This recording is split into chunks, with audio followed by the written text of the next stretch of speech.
اس لیے ایک صحابی نے اللہ کے نبی کے سامنے آیا اور ویسے اللہ کے سامنے دعا کی رینڈملی،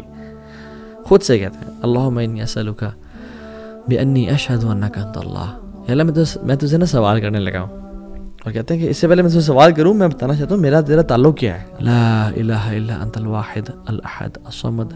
الذی لم یلد ولم یولد ولم یکن لہ کفوا احد. تیرے علاوہ کوئی الہ نہیں ہے، تو واحد ہے، الاحد ہے، الصمد ہے، اکیلا ہے، یکتا ہے، کسی چیز پہ ڈیپینڈنٹ نہیں ہے،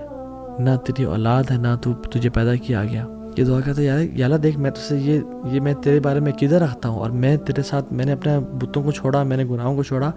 اور میں تیرے لیے خالص ہو گیا ہوں، تو میں تیرے سے بھی دعا کرنے لگا ہوں، تو میری دعا قبول کرنا. اللہ کی نے کیا کہا کہ اس نے اس دعا کے بعد جو مانگ ہے اس کو ہی ملے گا، اور ہمارے لیے بھی ہے. And you need that relationship with Allah subhanahu wa ta'ala to make such du'as.